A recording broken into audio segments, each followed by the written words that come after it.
ఆదికాండము 26వ అధ్యాయం. అబ్రహాము దినములలో వచ్చిన మొదటి కరువు గాక మరి ఒక కరువు ఆ దేశంలో వచ్చెను. అప్పుడు ఇస్సాకు గెరారులోనున్న ఫిలిస్తీయుల రాజైన అబీమెలెకు నొద్దకు వెళ్ళెను. అక్కడ యెహోవా అతనికి ప్రత్యక్షమై, నీవు ఐగుప్తులోనికి వెళ్ళక నేను నీతో చెప్పు దేశమందు నివసించుము. ఈ దేశమందు పరవాసివైయుండుము. నేను నీకు తోడైయుండి నిన్ను ఆశీర్వదించెదను. ఏలయనగా నీకును నీ సంతానమునకును ఈ దేశములన్నీ ఇచ్చి నీ తండ్రి అయిన అబ్రహాముతో నేను చేసిన ప్రమాణము నెరవేర్చి ఆకాశ నక్షత్రముల వలె నీ సంతానమును విస్తరింపచేసి ఈ దేశములన్నీ నీ సంతానమునకు ఇచ్చెదను.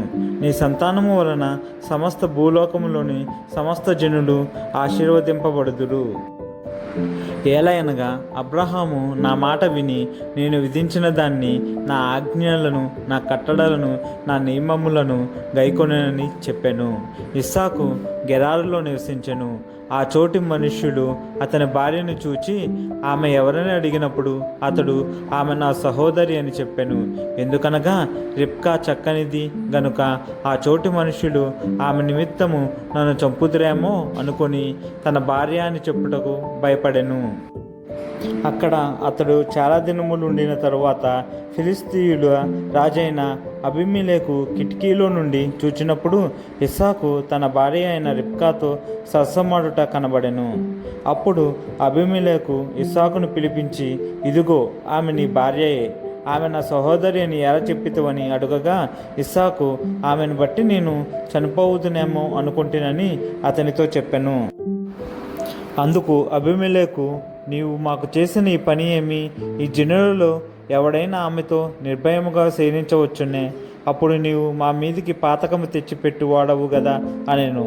అబీమెలెకు, ఈ మనుషుని జోలికైనను ఇతని భార్య జోలికైనను వెళ్ళువాడు నిశ్చయముగా మరణశిక్ష పొందునని తన ప్రజలందరికీ ఆజ్ఞాపింపగా, ఇస్సాకు ఆ దేశమందున్న వాడై విత్తనము వేసి ఆ సంవత్సరము 100 ఫలము పొందెను.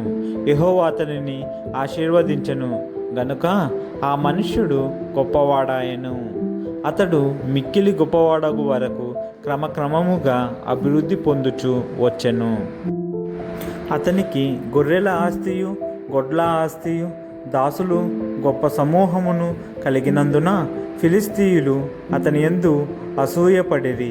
అతని తండ్రి అయిన అబ్రహాము దినములలో అతని తండ్రి దాసులు త్రవ్విన బావులన్నిటినీ ఫిలిస్తీయులు మన్ను పోసి పూడ్చివేసిరి.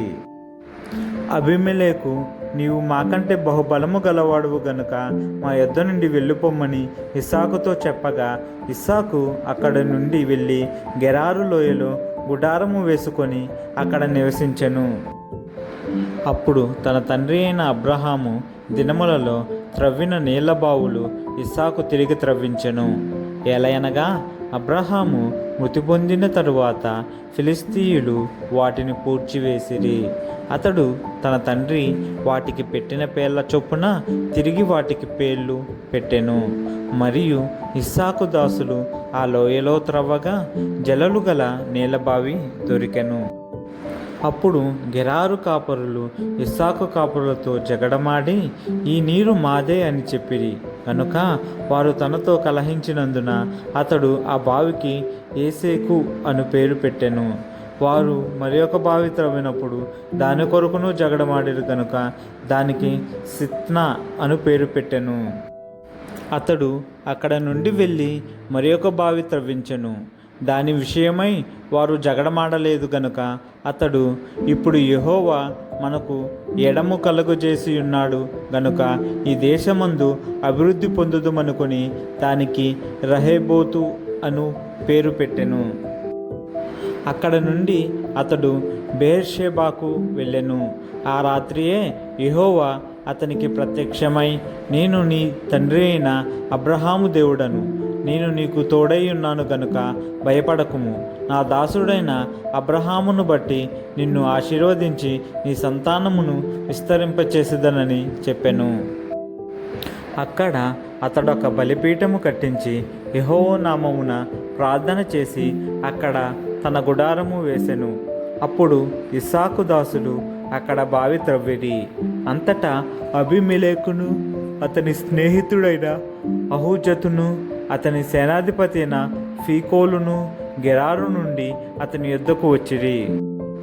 ఇస్సాకు, మీరు నా మీద పగపెట్టి మీ యొద్ద నుండి నన్ను పంపివేసిన తరువాత ఎందు నిమిత్తము నా యొద్దకు వచ్చి ఉన్నారని వారిని అడగగా, వారు, నిశ్చయముగా యెహోవా నీకు తోడయుండుట చూచితిమి గనుక మనకు అనగా మాకును నీకును మధ్యనొక ప్రమాణం ఉండవలెననియు మేము నిన్ను ముట్టక నీకు మేలే తప్ప మరేమీ చేయక నిన్ను సమాధానముగా పంపివేసితిమి గనుక నీవును మాకు కీడు చేయకుండానట్లు నీతో నిబంధన చేసుకుందామనియు అనుకుంటిమి. ఇప్పుడు నీవు యెహోవా ఆశీర్వాదము పొందిన వాడవనిరి. అతడు వారిని విందు చేయగా వారు అన్నపానములు పుచ్చుకొనిరి. తెల్లవారినప్పుడు వారు లేచి ఒకనితో ఒకడు ప్రమాణం చేసుకొనిరి. తరువాత ఇస్సాకు వారిని సాగనంపగా వారు అతని యొద్ద నుండి సమాధానముగా వెళ్ళిరి.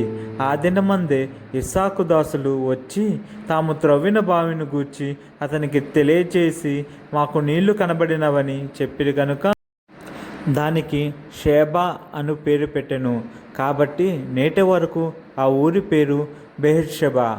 ఏశావు 40 సంవత్సరముల వాడైనప్పుడు ఇత్తీయుడైన బేయేరి కుమార్తెయగు యాహూదీతును ఇత్తీయుడైన ఏలోను కుమార్తెయగు బాసెమతును పెండ్లి చేసుకొనెను.